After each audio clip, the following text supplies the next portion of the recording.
Hi guys, my name is Count Andrew Davidson, and welcome back to another As Per My Ability video.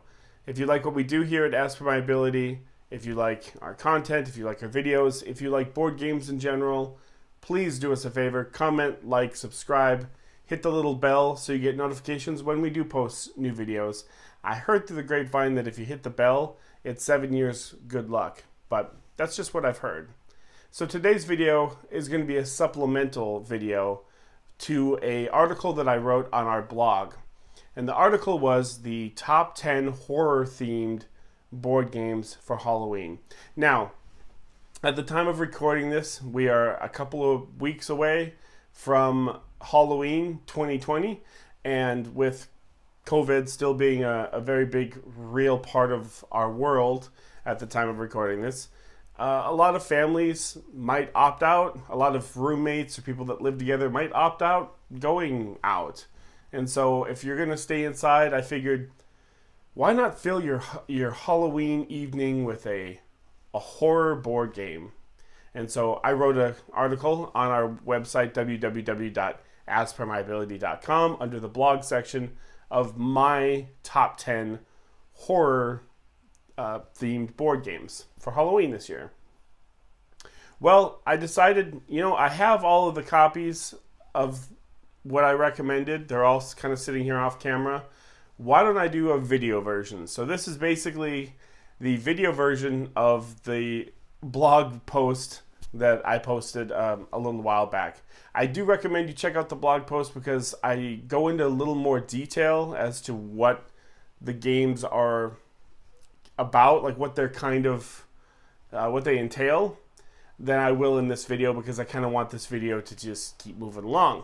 We're going to go ahead and start off with number 10. So for number 10, I wanted to start off with incorporating at least one big party game on the list. And so for number 10 on the list, I have Werewolf or Werewolf Legacy. Now, I own the Werewolf Legacy box. It looks like this. I do not own Werewolf itself or One Night Ultimate Werewolf, which is what I actually would recommend, and I say that in the blog post. Werewolf is a social deduction game. You play with lots of people. It originally kind of came out of the 80s. College kids were playing it in like the late 80s. They called it Werewolf, or they called it Mafia. And it basically got turned into a game. And there's a million different, there's One Night Ultimate Werewolf, there's Ultimate Werewolf, there's the Werewolf Legacy version that I have right here. And essentially it's a party game where a bunch of people are trying to figure out who are the good guys and who are the werewolves. And if you're a werewolf, you're trying to convince everyone else that, hey, I'm not a werewolf.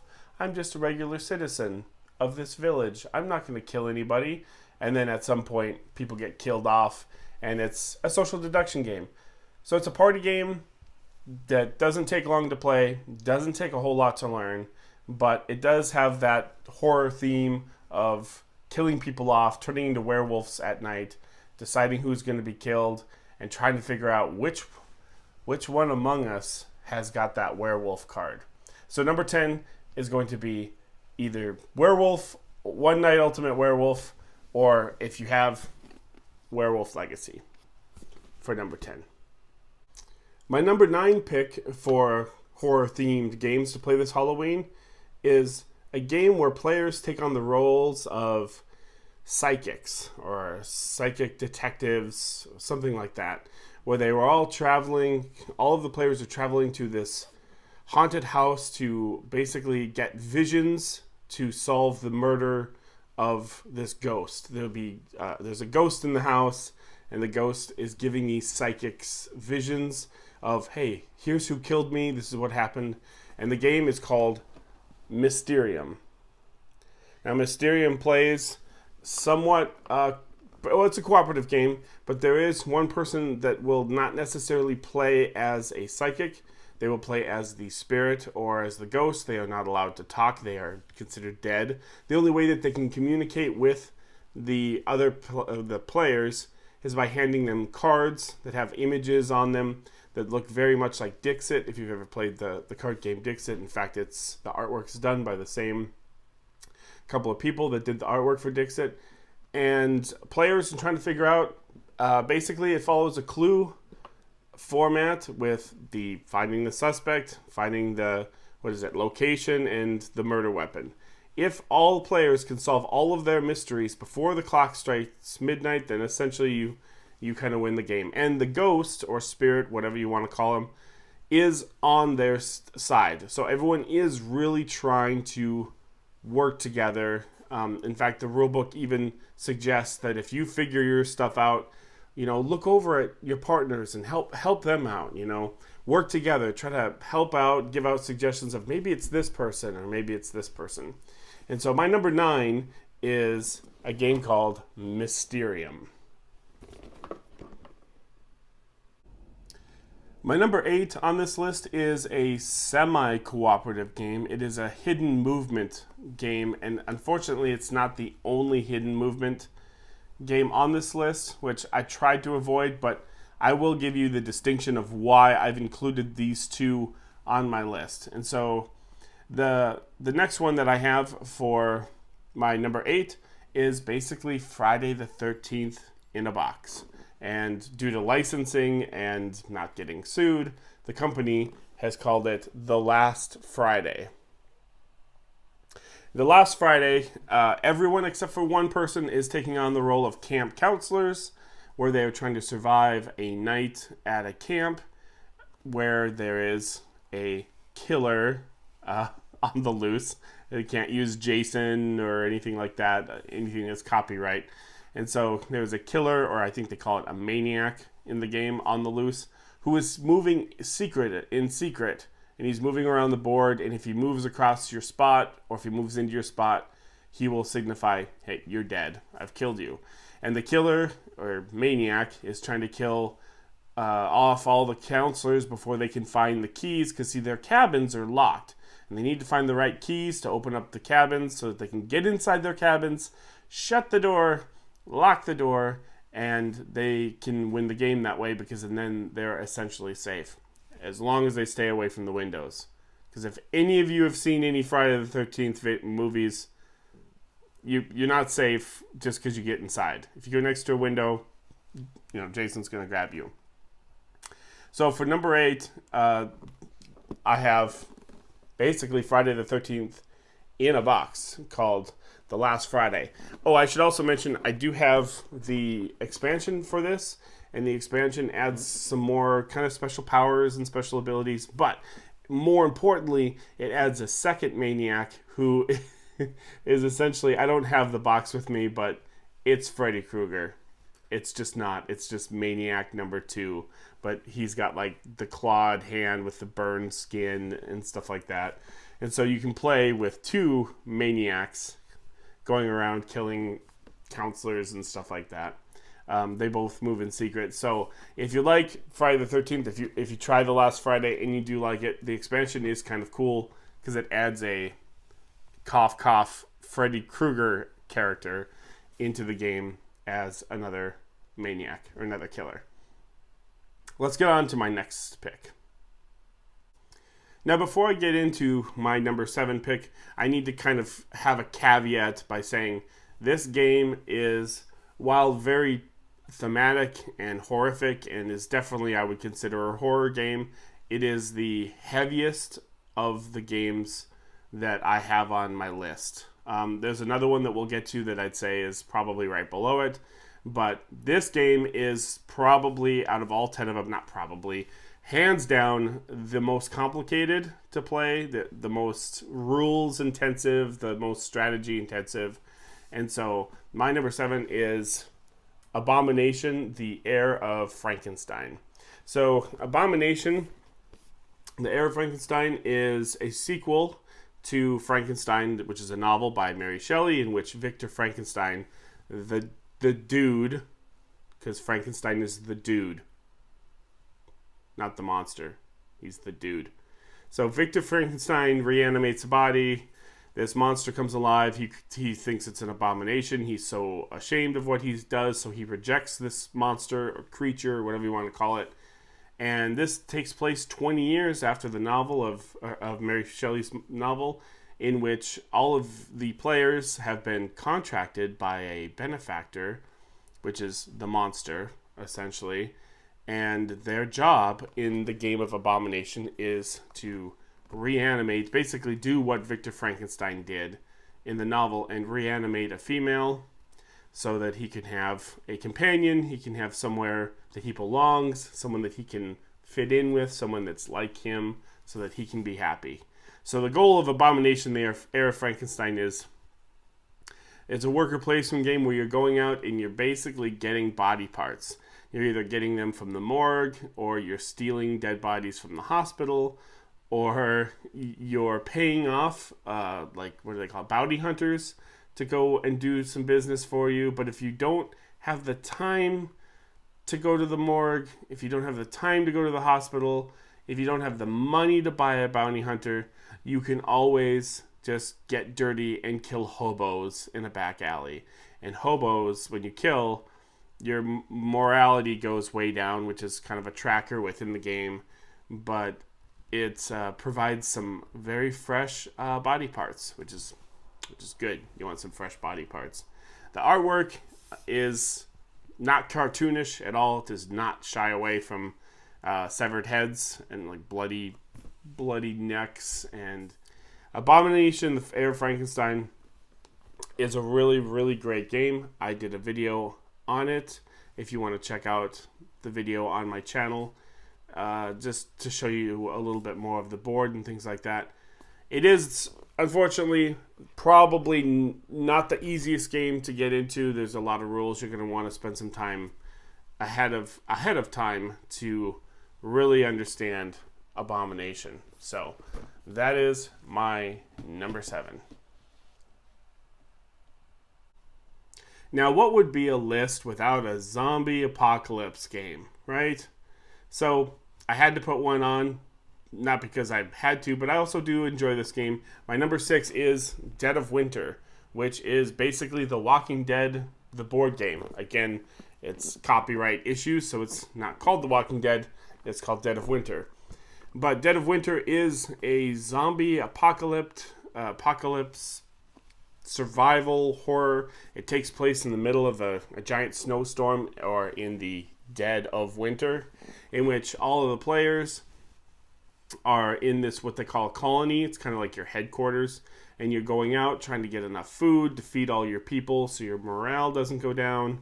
You're trying to go explore places to get some medicine to help people who get sick. And most of all, you're trying to avoid zombies coming through the windows and killing people and turning other people into zombies and stuff like that. One thing I need to say about Dead of Winter is, well, first of all, I really like the game, as I've already said. But Dead of Winter is a cooperative or semi-cooperative game. You can play this game with a trader who is someone unknown at the table, who's kind of trying to sabotage. It's a scenario-based game, so you can set up different scenarios that play differently, meaning they have different objectives. It's not just the same objective every single time you play. I, however, recommend, this is just my recommendation, that you play cooperative. Just fully cooperative. I have played fully cooperative, and I've played quite a few games with the trader aspect, and I think this game works best as just fully cooperative game. You can always up the, they call it like, I think it's nightmare mode or something. You can always up the scenario, so it's more difficult since you're playing without a trader, which is pretty much how I play Dead of Winter. So my recommendation to you is to play Dead of Winter fully co-op and maybe play on a harder mode, on a harder setting. Or not, if it's your first time playing. Now, when I was talking about Abomination and about the weight and the complexity, this would probably be the game that would be right underneath it. I think there's a little bit of a complexity, and there's some, you're going to need to read through quite a bit of a rule book. So, but doesn't mean that it's not a great game. It is a great game, and it's my number 6, Dead of Winter. On to number 5. So with my number 5, I have to have complete transparency and be completely honest with you guys. My number 5 is the game that kicked it off for me way back in 2009 when I first got into this hobby, you know, the actual designer game hobby, not just Monopoly, not just Scrabble, not just Clue or Risk or whatever. In 2009, the game that I ordered off the internet after watching some YouTube videos and stuff, that was the first actual designer game that got me into the hobby. As I've shared before, my girlfriend and I played the snot out of it, and so there's going to be a little bit of bias here of why it's on the list, because I could have put a lot of different games that exist within this world, but I'm going with Arkham Horror, and I am going with the 3rd edition. This is the 3rd edition, not the one that I started off with in 2009. In 2009, I started with the 2nd edition, which I do not recommend since it's kind of a dead game. There's no more expansions for it. There's nothing new for it. And what the 3rd edition does is it takes a lot of the 2nd edition stuff and finds out, you know, hey, this is what works, so we keep that. This is what doesn't work, we get rid of that. So the word, I guess, is streamlined. So the 3rd edition of Arkham Horror is not only is it incredibly streamlined, but it also creates a scenario. I believe there's 4 scenarios that you can play in this game, whereas the 2nd edition didn't really have much for scenarios. It was kind of like Monopoly. You set it up and you just play the same objective all the time. In the 3rd edition, it's not like that. So that's pretty cool. So you can pick the starting scenario and just to learn the game, and then there are 3 others that you can play. So I could have put a lot of Arkham Horror games on this list, but nostalgia and a nod to a game that brought me to where I am right now in front of this camera back in 2009 was Arkham Horror. So Arkham Horror is on the list. Arkham Horror takes place within the H.P. Lovecraft universe, Cthulhu, if you've ever heard the name Cthulhu or whatever. And you are basically playing investigators. It's a cooperative game. You're trying to protect the town of Arkham, Massachusetts, which is a fictitious town. It doesn't exist on the map.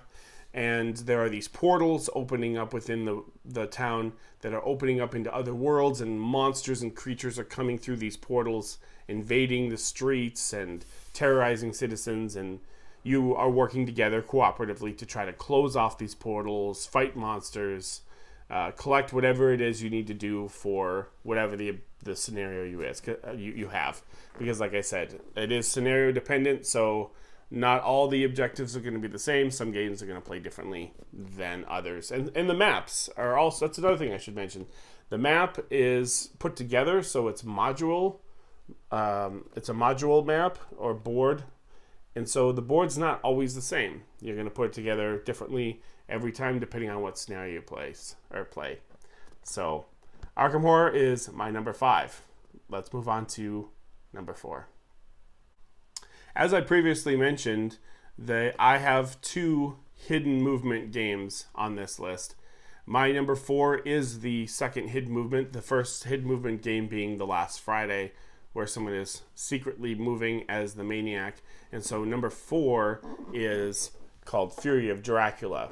Now there is a 4th edition out for this, which is what I recommend, because the 4th edition has updated artwork, everything just looks nicer. This is an older version. As you can tell, it's quite beat up. This is the 3rd edition.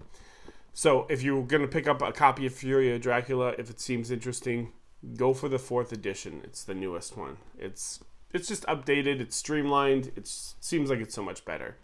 But having said that, Fury of Dracula is a semi-cooperative game where one person takes on the role of Dracula and will be moving around the board in secret, just like The Last Friday.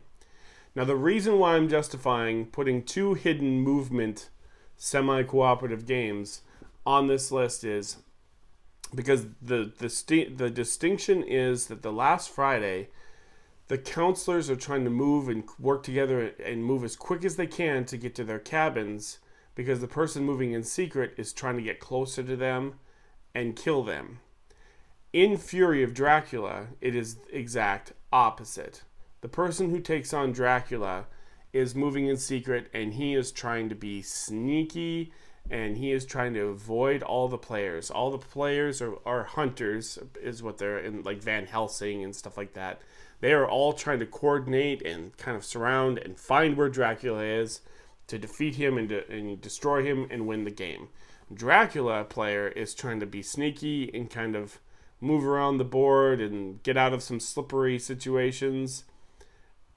Long enough, I think it's 6 days or something like that. I'm not sure how it is in the new version, but on the long enough rounds, he'll win the game if he can basically stay alive for X amount of rounds.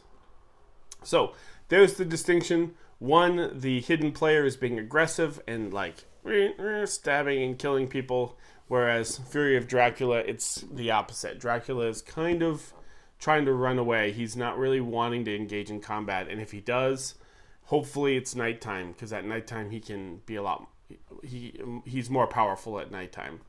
But two of them are the Last Friday and this are similar games, I guess, because they are hidden movement games, semi-cooperative games, but they feel completely different, in my opinion. So, again, Fury of Dracula, make sure you get the 4th edition so that you get the cool updated artwork and pieces and cards. So that is my number 4, Fury of Dracula, 4th edition. My number 3 for this list is a beast. I'm going to try to hold it up to the camera. We'll see how it goes, because I own everything, almost everything for this game. And my number 3 is also within the Arkham Horror universe. However, it is called Mansions of Madness 2nd Edition. And this box is incredibly heavy because I have all the expansions in here. Ugh. Okay. Whew. So, that was a heavy box. But Mansions of Madness is a cooperative game where basically players take on the role of investigators where they walk into a haunted house. This one is cool because it's scenario driven, and so you can pick a bunch of different scenarios. Like I said, I have a lot of the expansions, so I think there was up to like 22 scenarios you can play. They all feel different. They all play kind of a little different. It does take place in the Arkham Horror, so again, I'll repeat myself. H.P. Lovecraft, Cthulhu, supernatural, like portals opening, monsters, things like that. It's a very horrific game, but yeah, depending on what scenario you have, you could have investigators walking into a haunted mansion, trying to figure out like what's going on, running into monsters. There are also a scenario where you're in a hotel, like a seaside hotel, and you're locked in the hotel and you're trying to break out, and there's like supernatural nasty things happening, and you're trying to find a way out of this like haunted hotel or whatever. So I really recommend Mansions of Madness because of the scenario driven, where it's just like some of the scenarios you read the synopsis and you're like, that sounds so cool. So, couple of caveats. One, Mansions of Madness requires an app to play. So you're going to need a smartphone, a tablet, a computer. You're going to need an electronic device to download the free app in order to play Mansions of Madness. So that's one thing. Number 2 for the caveats is Mansions of Madness, for the most part, is it can be quite a lengthy game. So this is a game that you're going to want to start early and not let it get too late, because I've seen games that I've played of Mansions of Madness where we started on the later side in the evening thinking, maybe it'll take an hour or two, and jump to the 3.5 hour mark and we're still playing. So Mansions of Madness can be a long game. You got to be in it for the long haul. One other thing I'm going to add before I move on to my number 2 and my number 1 is that I am recommending the 2nd edition. This is what the 2nd edition looks like. I am actually discouraging the first edition of Mansions of Madness for so many reasons that I'm not even going to get into. That could be another video all of itself. That's all I'm going to say. Just take it from me. If you're looking for Mansions of Madness on Amazon or wherever you buy games, second edition, please. That's all I'm going to say about that. So let's get on to number 2 and my number 1. Now, I didn't want to add this game on my list because I just went through Mansions of Madness. I already have a haunted house game on my list. I really didn't want to add it, but I had to. And so my number 2 is called Betrayal at House on the Hill. Now, the reason why I added Betrayal... Okay, so first of all, before I get into that, Betrayal at House on the Hill is a cooperative game where a bunch of people go into a mansion, a haunted house, creepy stuff happens, the clock strikes midnight, and what they call the haunt begins. It's called the haunt. One of the players will then all of a sudden turn against the other players, and then it becomes a semi-cooperative game. I added it to the list because, first of all, Betrayal at House on the Hill is very accessible. I bought this at Target. You can find this game probably at Walmart, definitely at Target. It's very easy to find. It's also relatively cheap, or at least it should be. So that's number 1. Number 2 is that it's incredibly easy to learn and easy to play. The mechanics are pretty simple. The rule book is 3 or 4 pages. It's just you move, you work together, you explore, you place tiles out. As the mansion grows, you'll be placing tiles. You can go upstairs, you can go downstairs into the basement. It is a fairly straightforward game to play. It is easy to play. And the third reason why I put it on here is the duration. Unlike Mansions of Madness that can stretch into 3 to 4 hours to play, depending on how many players you have and what scenario you picked, Betrayal at House on the Hill doesn't seem to go into the 3 to 4 hours. At least it shouldn't. If you guys are, moving your game along and not taking breaks or something like that. But Betrayal is a shorter version. It's a smaller box. I had to put it on the list.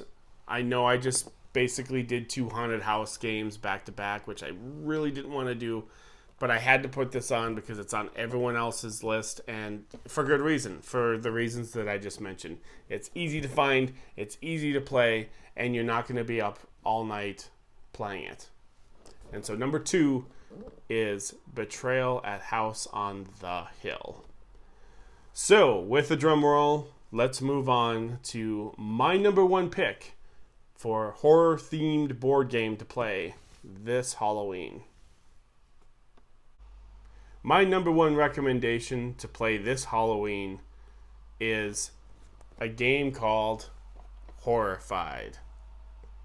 Now, HORRIFIED is a fully cooperative game in which players are taking on roles of people that live within a village, and this village is being overrun by the Universal Pictures monsters. See if I can get a shot. So, you've got Dracula, you've got the creature from the Black Lagoon, you've got the Invisible Man, you've got the Mummy, you've got what they call Frankenstein and his bride, although it should be Frankenstein's monster and the bride. Who am I missing? Oh, you've got the werewolf person. So you've got all these kind of old school Universal Pictures monsters that are terrorizing this town. Now, you don't play with all of those monsters. You're just going to kind of pick 3 to play with. Or you could do it random. You could randomly pick 3 to play. So you'll play against this one, this time. And then next game you could set it up with other monsters to play against because they all kind of work a little different. And they all add a different problem to your game. And so you are basically kind of like Arkham Horror. You're protecting this town. You're protecting the villagers from being killed by Dracula, or killed by the Invisible Man, or things like that. And so you need to go around collecting items, saving people, and destroying these monsters. If you can destroy all 3 of your monsters, then you have won the game. But this game is incredibly challenging, so don't expect to win it on your first time.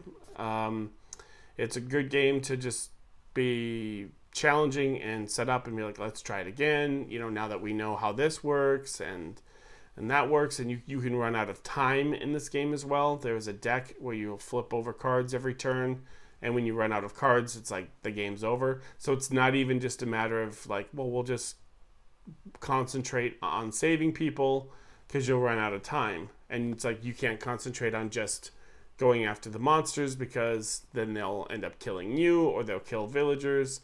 If enough people die, then you'll lose your game that way.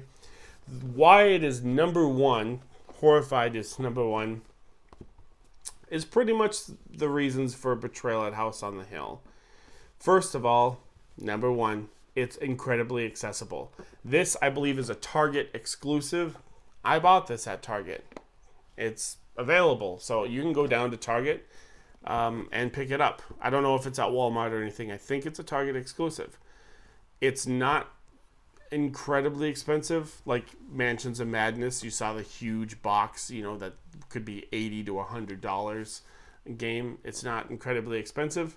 It plays 1 to 5 players, so you can play with like a full family of 5.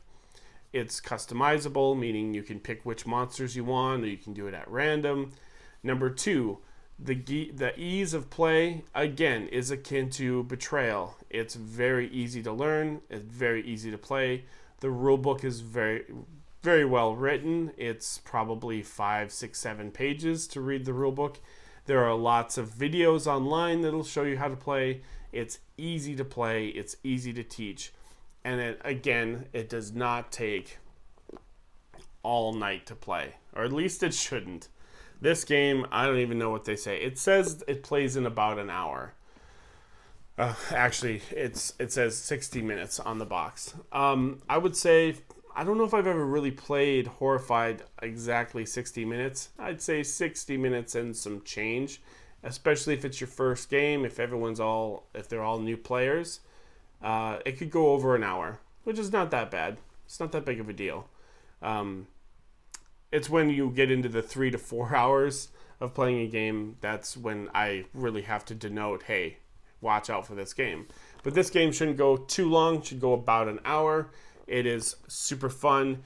It's challenging. It's fully cooperative. There are no traitors or anyone that's a hidden bad person or anything like that. You are going to be sitting at a table and communicating and talking and saying, okay, I need to go here and do this. And the game will, like I said, flip over cards, and things will happen on the board.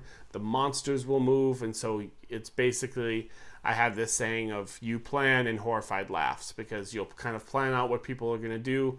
But Horrified, the creators, which is by Prospero Hall, did a really good job of keeping you on your toes. It's not a matter of, well, we just plan out everything and then we just execute it. No, because event cards will happen or monster cards will trigger, and it'll be like,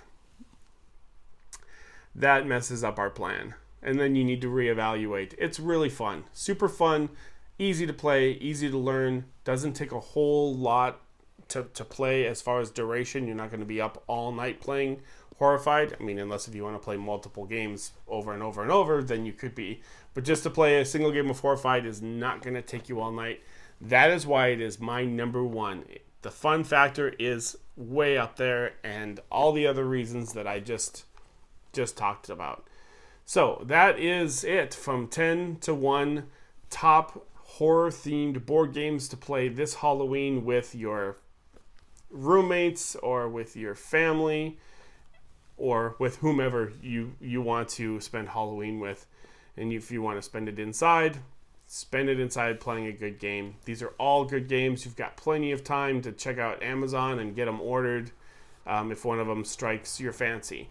Now, I will recommend before I sign off that you do check the link, www.aspermyability.com. Go to the blog and read the blog. It's essentially the same list, but in the blog I kind of delineate a little bit more about the games in case you're interested, but you're like, I don't really know exactly what all that game, what it entails. And so check out the blog as well, even though you've already watched the video. Read the blog, and that's about all I have to say. So top 10 games to play this Halloween. Hopefully you guys all have a good Halloween, have a safe Halloween with COVID and everything going around.